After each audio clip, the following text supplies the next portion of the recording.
풍성한 생명을 누리며 살자라는 제목으로 함께 은혜를 나누고자 합니다.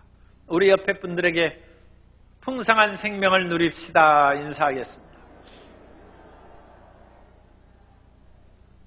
사람이 신락 같은 생명으로 그냥 하루하루 연명하면서 살아갈 때가 있습니다. 그런데 놀랍게도 이삭의 집에 그런 사람이 있었어요. 리브가가 자기 생명이 너무 연약하여 삶의 기운이 없다는 것입니다. 살아가면 재미가 없다는 것입니다. 그 이유는 야곱의 형 에서가 해족속의 딸들을 아내로 맞이함으로써 고부간의 갈등이 심해지고 믿음의 충돌이 생기기 때문에 리브가가 이삭에게 내가 사는 재미가 없고 내 삶이 싫다고 얘기를 하면서 야곱도 햇사람이 딸을 아내로 맞이하면 내가 무슨 재미로 살겠습니까? 그러므로 야곱을 나의 친정 땅으로 보내서 믿음의 자녀를 며느리로 얻을 수 있도록 보내자고 얘기를 합니다. 적지 않은 사람이 예수님을 믿으면서도 생명이 약하고 신락 같은 생명으로 살아가는 그런 경우가 있는데 예수님께서는 이 땅에 그의 양들로 생명을 얻되 풍성히 얻게 하기 위해서 오셨다고 말씀합니다. 예수님께서 오신 것은 우리를 단지 구원만 하기 위해서 오신 것이 아니라 우리가 생명을 얻되 풍성히 얻기 위해서 오신 것입니다. 우리가 어떻게 풍성한 생명을 받아 누릴 수 있는지 말씀을 통하여 함께 은혜를 나누고자 합니다. 첫째로 이 세상에서는 우리의 생명을 갉아먹는 것들이 무수하게 있어요. 끊임없이 사람이 생명이 훼손되는 것입니다. 그래서 이 생명이 훼손되는 것을 우리가 막아야 됩니다. 어느 날 예수님께서 누가복음 12장에 보면 수많은 사람이 모여서 서로 밟힐 만큼 사람들이 많이 모였어요.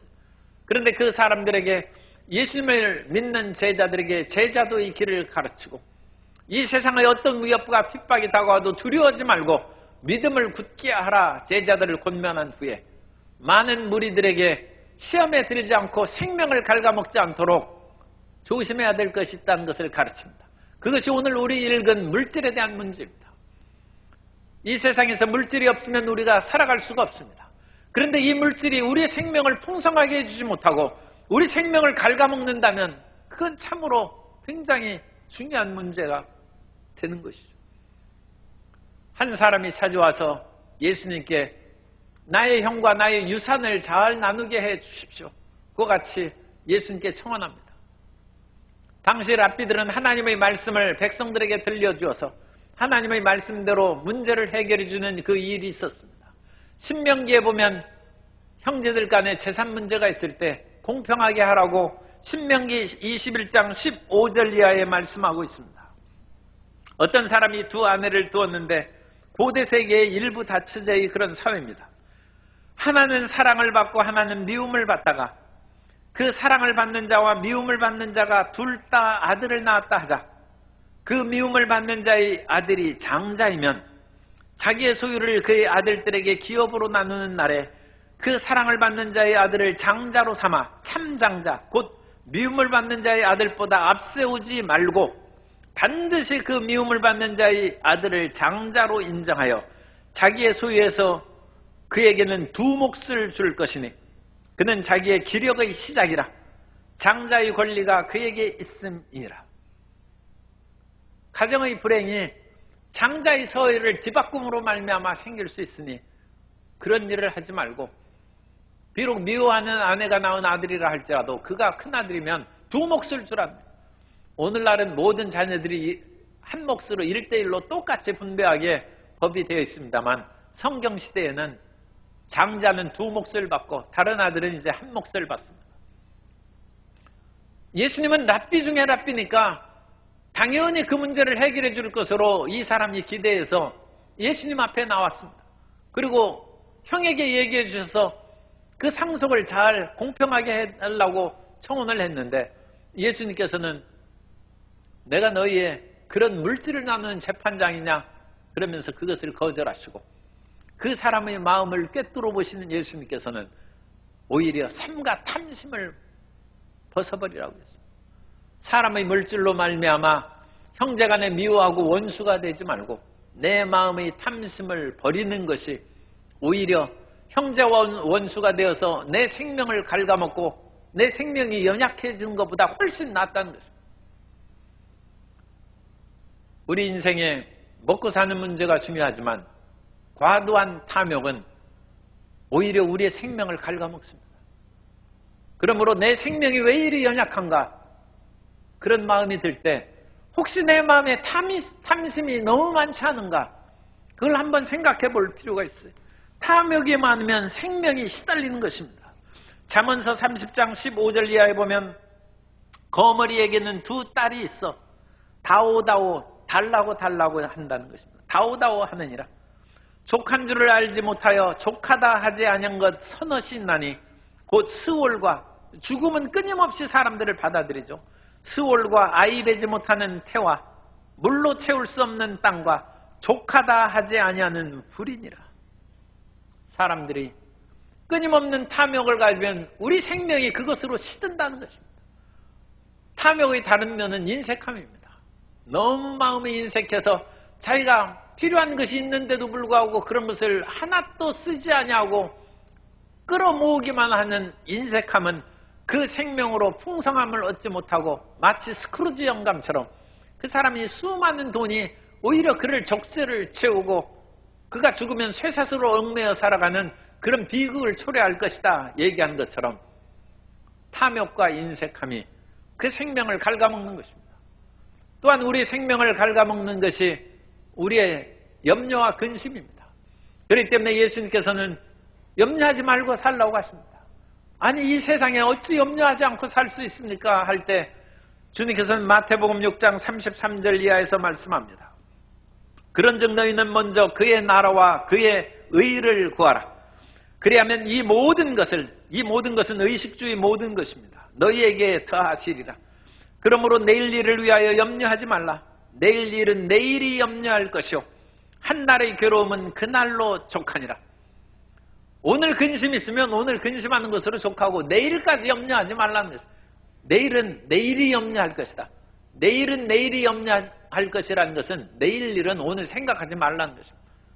아니 하나님 내일 일이 우리가 노후 대책도 해야 되고 얼마나 준비할 것도 많고 지금 프랑스에 그 데모에서 불바다가 나오고 그런 것도 다 연금 개혁하는 것으로 노후 보장에 대한 위협을 받으니까 사람들이 그와 같이 수십만 명이 데모를 하고 그러는데 어찌 내일을 생각하지 않습니까? 그렇게 반문할 수 있는데 주님께서는 앞에 단서가 있어요. 먼저 그의 나라와 그의 의를 구하면 이 모든 것을 너에게 더해 주시니까 내일 일은 걱정하지 말라는 것입니다. 하나님의 나라와 의도 구하지 아니하고 그냥 제멋대로 살면서 노후 보장도 하지 않으면 그건 큰일입니다. 그 사람은 하나님이 돌보시지 않습니다. 하나님의 일을 행하는 사람을 하나님께서 책임져 주신다는 것입니다. 그러므로 너희는 내일 일을 염려하지 말라는 것입니다. 내일 일을 불안해하거나 그것으로 인하여 공허감에 빠질 필요도 없습니다. 현대인에게 가장 중요한 그런 마음의 심적 상태는 불안은 그래서 적지 않은 젊은이들이 이 불안과 마음이 뭔가 빈 것 같으니까 자꾸 음식을 먹어서 스트레스성 비만에 처한 사람들이 많이 있습니다. 그러니까 정상적으로 몸이 살찌는 것은 그거 보기에도 얼마나 힘있고 건강하게 보이고 좋지 않습니까? 그러나 스트레스성 비만은 병인 그것으로 인하여 병 걸립니다. 왜냐하면 그 사람은 마음이 자꾸 공허하고 무엇이 빈 것 같아. 그래서 자꾸 마음이 비었으면 하나님의 말씀으로 채우고 믿음으로 채워야 되는데 그걸 모르는 거예요. 그래서 그냥 음식만 먹어가지고 몸을 채우니까 몸이 오히려 병나고 이 스트레스성 비만은 오늘날 또 연구한 결과 일찍 노화를 초래한다. 그래가지고 너무 빨리 늙어요. 그래서 20, 30대에도 벌써 늙은 증세가 나타나고 그 늙은 증세의 하나가 성인병에 걸려서 20, 30대에도 성인병 걸린 사람이 많이 있습니다. 나이가 한창 5, 60대 되어 걸릴 병들이 20, 30대에 걸리는 거죠. 어릴 때부터 불안과 그 불안을 잘못 채움으로 말미암아 순식간에 노화 현상이 일어난 것입니다. 그러나 우리는 이런 모든 삶의 문제를 하나님께 맡기고 염려하지도 말고 불안해지도 말고 하나님께서 하늘과 땅의 모든 것을 지으시고 우리 길을 인도하시고 하나님이 알파와 오메가 되신 즉 우리의 삶을 책임져 주실 줄 믿습니다. 그러므로 우리는 마음의 불안도 떨쳐버리고 두려워하지도 말고 살아야 될 줄로 믿습니다. 하나님은 우주를 만드셨습니다만 우리의 머리카락까지 헤아리신 바 되어서 우리를 자세히 살피시고 돌보시는 하나님이십니다. 따라서 하나님은 나를 돌봐 주십니다. 우리 옆에 분들에게 두려워하지 맙시다. 하나님께서 우리를 돌봐 주신 것입니다. 누가복음 12장 6절 이하에 보면 참새 5마리가 2아사리온에 팔리는 것이 아니냐. 그러나 하나님 앞에는 그 하나도 잊어버리신 바 되지 아니하는도다. 너희에게는 심지어 머리털까지도 다 세신 바 되었나니 두려워하지 말라. 너희는 많은 참새보다 더 귀하니라. 주님께서는 우리의 머리털까지 다 헤아리시고 심지어 그 보잘것없는 참새까지도 허락하시지 않는 땅에 떨어지지 않는다고 하였습니다. 그렇기 때문에 하나님은 전지전능하신 것입니다. 하나님께서는 80억 인구의 모든 삶을 지켜보시고 돌보아 주시고 이끌어 주실 수 있습니다. 그 전능하신 하나님을 의지함으로 말미암아 두려움을 벗어버리고 매일매일 하나님의 인도하심을 받아 살아가는 성도 여러분 되시기 바랍니다. 그래서 우리는 그런 마음의 탐심이나 인색함이나 염려나 근심이나 두려움이나 불안 모든 것을 떨쳐버릴 뿐만 아니라 우리 생명을 갉아먹는 것 중에 또 하나가 너무 어떤 사실에 집착하는 사람에 집착하는 것이 그 스토커에 해당하는 것이에요. 사람의 인생이 흙으로 만들어졌는데 무슨 사람의 그와 같이 집착해서 울고불고 목숨을 바칠 까닭이 없는 것이죠. 원숭이를 잡을 때 나무에다 원숭이 손이 겨우 들어갈 만한 호리병을 묶어놓고 그 호리병 안에 원숭이가 좋아하는 견과류를 넣어놓으면 원숭이가 손을 쫙 해서 그 견과류를 잡고 나오는데 주먹을 쥐니까 안 나오는 것이죠. 그런데 그 견과류를 그냥 먹고 싶은 마음을 끊어버리지 못해서 사람이 와서 원숭이를 붙잡을 때까지 누가 묶어놓은 것이 아니에요. 자기 스스로 집착하고 그거에 매여있는 그걸 붙잡힌다는 것이죠. 옛날에 이수부화에 보면 늑대가 사람으로 변장해서 문을 두드립니다. 얘야 문 좀 열어다오. 그러니까 누구냐? 할머니다. 그 손 내밀어 보세요. 아니 손에 왜 이렇게 새카맣고 털이 있어요. 그러니까 빨리 밀가루 묻히고 봐라 하얗잖느냐. 그래가지고 속아 넘어서 문 열어주니까 늑대가 다 그렇게 잡아먹었어요. 그런데 오늘날에는 늑대가 그와 같은 그 방법으로 변장하고 그러지 않습니다. 밤고의 글과 그림의 책에 보면 배고픈 늑대가 사냥하는 방법이 나와 있어요. 배고픈 늑대는 이제는 밀가루에서 변장하고 뭐하고 그럴 필요 없어요. 일부러 사람 목소리 낼 필요도 없어요. 그냥 좀 돈 들여서 와이파이만 딱 개설해 놓고 입을 딱 벌리고 있으면 스마트폰만 보면서 앞도 안 본 사람이 저절로 늑대 입으로 들어와요. 그래서 그냥 꿀꺽 삼키면 돼. 오늘날 스마트폰에 중독이 되었어요. 집착한다. 2-3살 난 어린애 과자 줘도 울음을 그치지 않아요. 엄마가 아무리 달래줘도 울음을 그치지 않는데 스마트폰 주면 울음을 딱 그쳐요. 이거 어릴 때부터 스마트폰에 너무 집착한. 이 세상에 수많은 사람들이 잘못된 일에 집착하고 그것이 이제 중독 현상으로 나타나. 집착이 심하면 완전 중독된 것이죠. 수많은 불의한 일들로 도박이라든지 게임이라든지 성적인 중독에 빠지고 그것으로 말미암아 인생을 파멸하고 자기 생명이 신락같이 살아가요. 그 생명이 신락 같으니까 주변 사람들이 그것을 보고 얼마나 괴롭겠습니까? 우리 마음에 집착하는 마음도 내려놓고 불안도 내려놓고 살아야 될 줄로 믿습니다. 그러면 우리가 그것을 내려놓는 마음은 어떤 마음입니까? 남에게 베풀어 주는 거예요. 그것을 움켜쥐지 말고 남에게 베풀어 주는 것입니다. 우리가 영원히 소유할 수 없는 것은 그냥 놔버리는 것입니다. 그래서 두 번째로 베풀고 감사함으로 우리 생명이 풍성해지는 것입니다. 어떤 부자가 있는데 이 사람은 원래 부자예요. 그래가지고 매일 쌀독에 바닥 쌀을 긁어가지고 밥해 먹는 사람이 아니라 곡간이 있고 거기에서 풍성한 먹을 것이 있어요. 그런데 이 부자가 더 부자가 됐어요.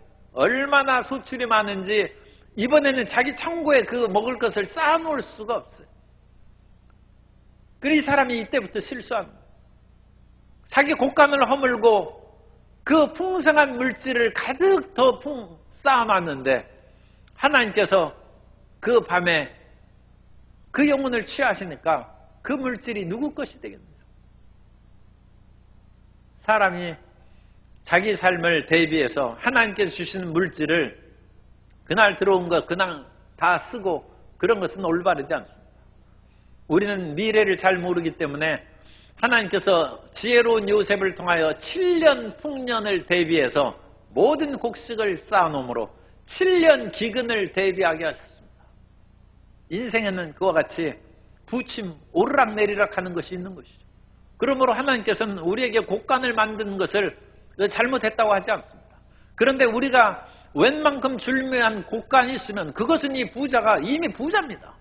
먹고 살만한 충분한 것이 쌓여있는 곡간이 있는데 더 하나님께서 부어주시면 그 곡간을 헐어버리고 더 크게 지으라는 거기서부터 실수예요.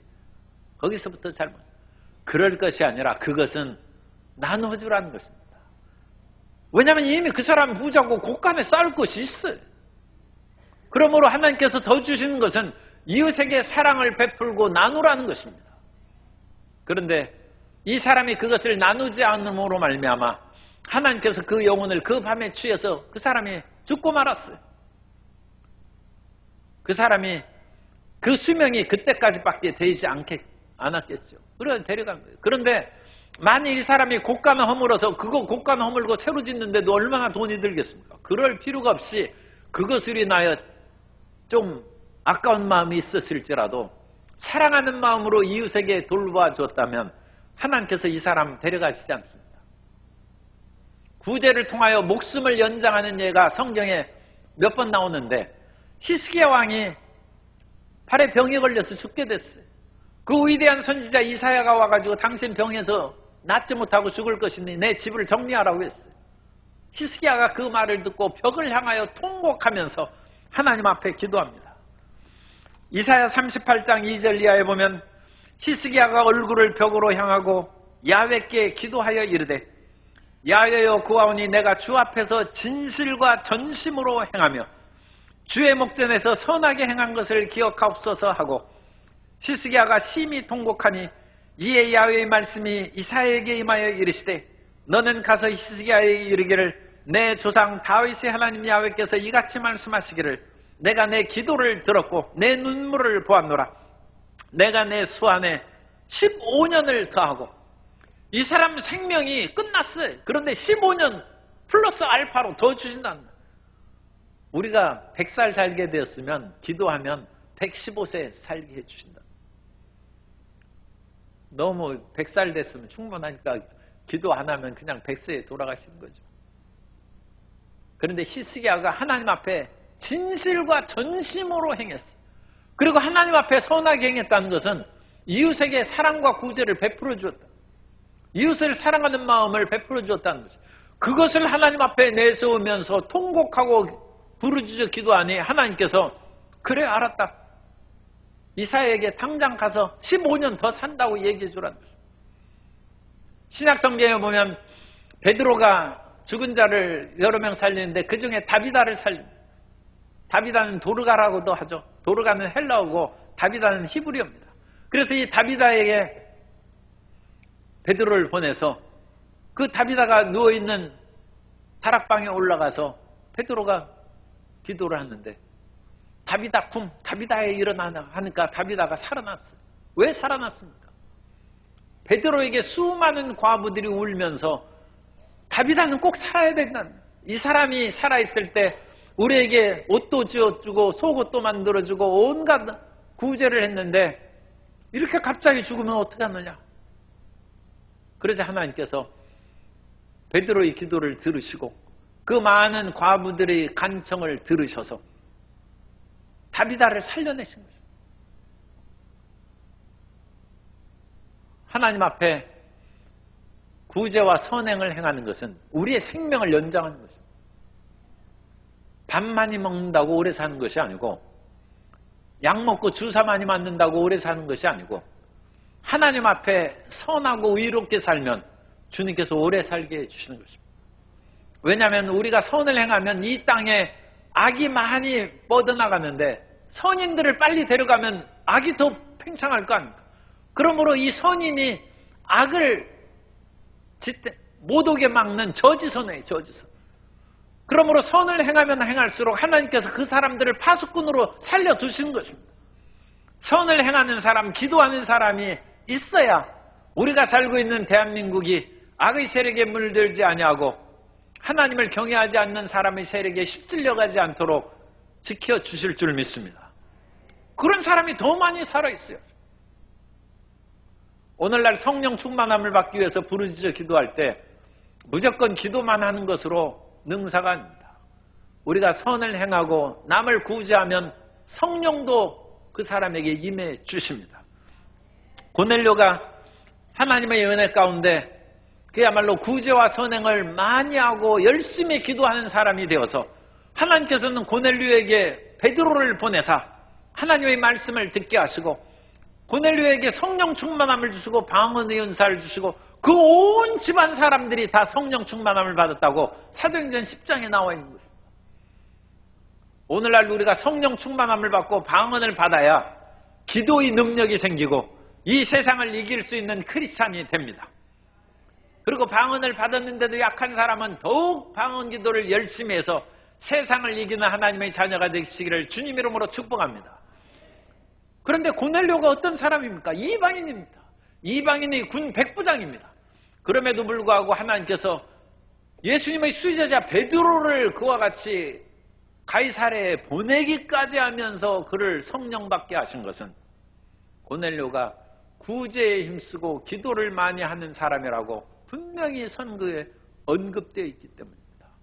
오늘 우리가 이웃을 사랑하고 나누고 베풀면 하나님께서 우리에게 영적인 복을 내려주시고 방언의 은사도 내려주시고 병 고치는 은사도 내려주시고 영분별의 은사도 주셔서 속지 않고 이 세상을 이끌며 나아가는 지도자로 세워주실 줄 믿습니다. 그것이 풍성한 생명이 되는 것입니다. 뿐만 아니라 우리가 풍성한 생명을 얻기 위해서는 항상 감사하는 마음을 가지고 살아야 돼요. 집안에 들어가면 모든 사람들이 그냥 서로 다투고 물고 찢고 싸우면 집에 들어가고 싶은 사람이 어디 있어요? 집이 그렇게 시끄러우면 아내도 들어가고 싶어 하지 않냐고 남편도 집에 들어가고 싶지 않고 아이들은 오죽하겠어요. 콩가루 집안이 되는 것이죠. 나라가 온통 싸우고 그러면 해외에 나가면 다시 나라에 들어가고 싶지 않죠. 나라가 화목하고 평화로워야 이 땅에 사는 사람들이 자녀도 낳고 자녀 낳으라고 아무리 소리치고 그럴 필요 없어. 사람은 본능적으로 자식을 낳는 것이 기쁨입니다. 그런데도 안 낳으려고 하는 것은 나도 못 살게 됐는데 자식 낳으면 어떻게 될까? 걱정하기 때문에 자식을 안 낳는 거죠. 짐승들은 위기에 빠지면 자기가 낳은 자식을 오히려 잡아먹는다고 했어요. 이 험한 세상에 사느니 살지 말라고 그런 짐승도 있다고. 그러므로 우리는 가정에서든지 직장에서든지 이 나라에서든지 항상 감사하고 화목함이 넘치는 삶을 살아야 될 줄로 믿습니다. 가정이 화목하면 남편이 일찍 들어오고 아내도 일찍 들어오고 자녀도 일찍 들어오고 밖에서 아무리 사내 진미가 있어서 너 집에서 화목하게 라면 끓여 먹는 것이 나는 더 좋다 하고 화목한 집안에는 그렇게 들어오는 것입니다. 육선이 가득하고 다투는 것보다는 여간 채소를 먹으면서 화목하는 것이 나은 것입니다. 항상 감사하는 가정 되시기를 주님 이름으로 축복합니다. 이 사회에 대해서도 항상 감사하고 지도자가 웬만큼 해가지고 일을 하면 항상 감사하고 행함으로써 지도자에게 용기와 희망을 주고 우리도 그 안에서 화목하며 살아가야지. 인생의 결점을 잡으면 결점 없는 사람이 어디 있겠습니까? 모든 사람을 물고 찢고 싸우면 결국 우리의 생명이 갉아먹고 우리 인생이 피곤하게 되는 것입니다. 그 마음을 버리고 이 사회의 모든 일에 대해서도 감사하고 직장 생활에도 감사하는 성도 여러분이 되어서 더욱 발전하고 잘 되는 회사가 되기를 주님 이름으로 축복합니다. 또한 우리는 항상 하나님께 감사해야 돼요. 하나님께 감사하는 것은 주님께서 우리의 모든 죄를 씻기 위하여, 용서하기 위하여 그 아들을 우리에게 주시기까지 했습니다. 그러므로 그 아들을 우리에게 주시니까 그 아들과 더불어 그 무엇을 은사로 주시지 않겠습니까? 그러므로 그 아들 예수 그리스도 말미암아 하나님을 생각할 때 항상 기쁨이 솟아나는 성도 여러분 되시기 바랍니다. 하나님을 생각하면 더 기도하고 싶고, 하나님 집에 가는 것이 발걸음이 빨라집니까? 교회에 나오는 오늘 발걸음이 조금 힘들고 더디었습니까? 발걸음이 기쁘고 빨리 교회 와야지 하는 마음으로 달려온 줄 믿습니다. 그렇지 않으면 회개해야 돼요. 왜냐하면 하나님은 우리의 화목이시기 때문입니다. 로마서 5장 10절은 곧 우리가 원수되었을 때, 하나님과 우리 사이가 원래 원수였어요. 원수되었을 때 그의 아들의 죽으심으로 말미암아 하나님과 화목하게 되었은즉, 화목하게 된 자로서는 더욱 그의 살아나심으로 말미암아 구원을 받을 것이니라. 하나님과 화목하고 감사하며 살아가야 됩니다. 그렇게 살아갈 때 우리 마음에 하나님의 생명으로 풍성하게 된 것입니다. 세 번째로 우리는 말씀 충만하고 성령 충만함으로 풍성한 생명을 얻어야 됩니다. 하나님의 말씀이 하나님으로 충만한 것입니다. 하나님의 말씀이 충만하지 않는 것은 우리의 생명이 연약해지는 것입니다.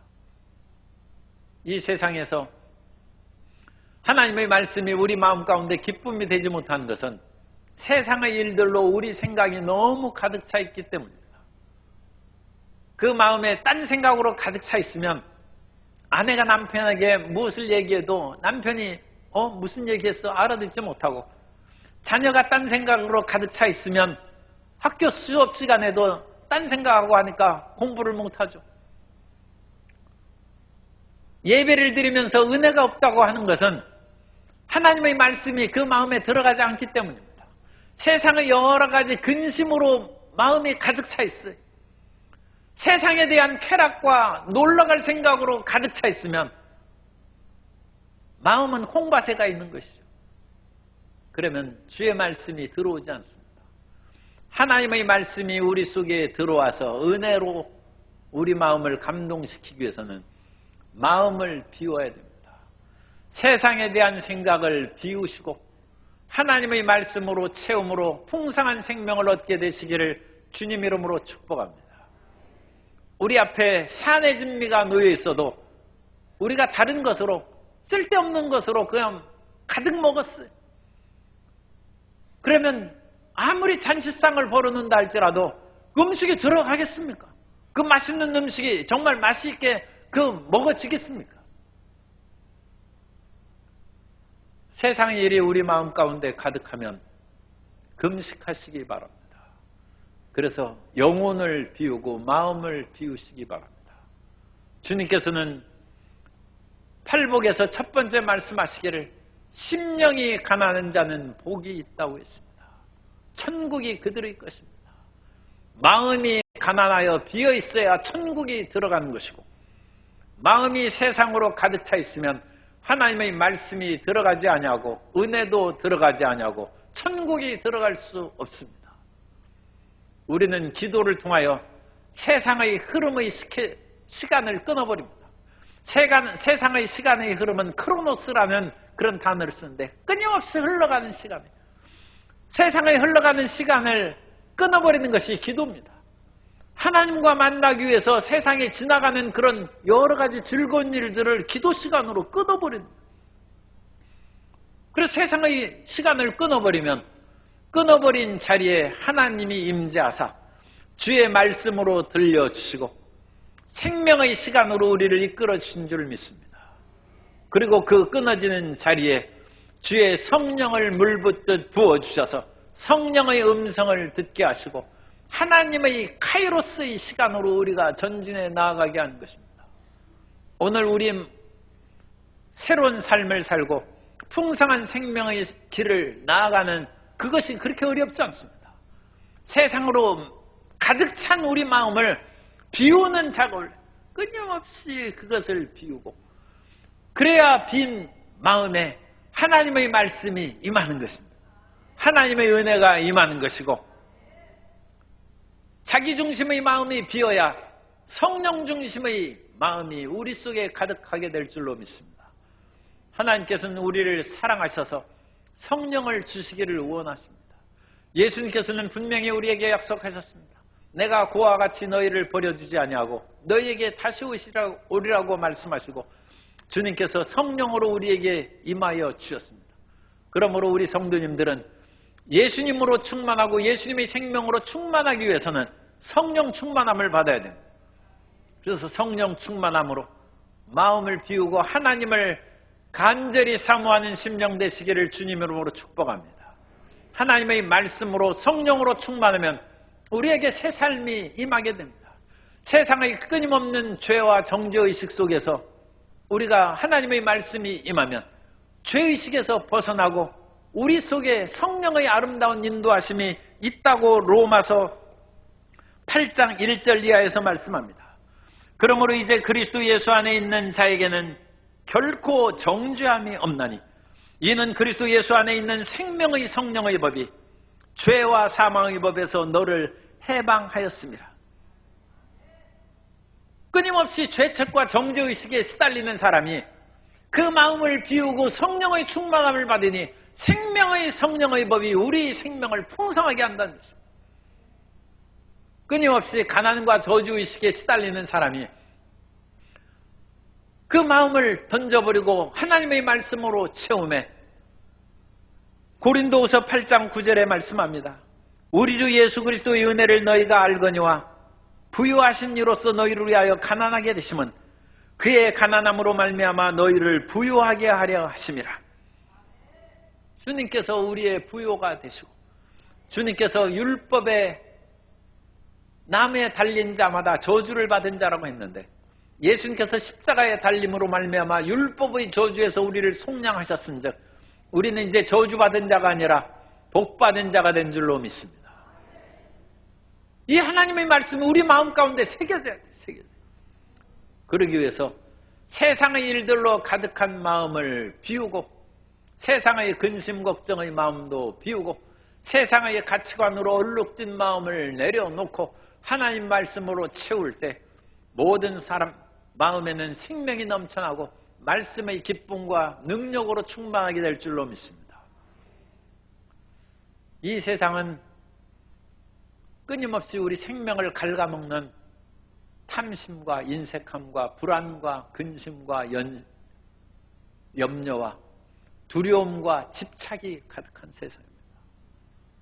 그 모든 것을 떨쳐버리기 위해서는 우리가 남에게 베풀고 사랑을 손길을 나눌 때 위기에 빠졌어도 하나님께서 우리 생명을 15년 연장시켜줍니다.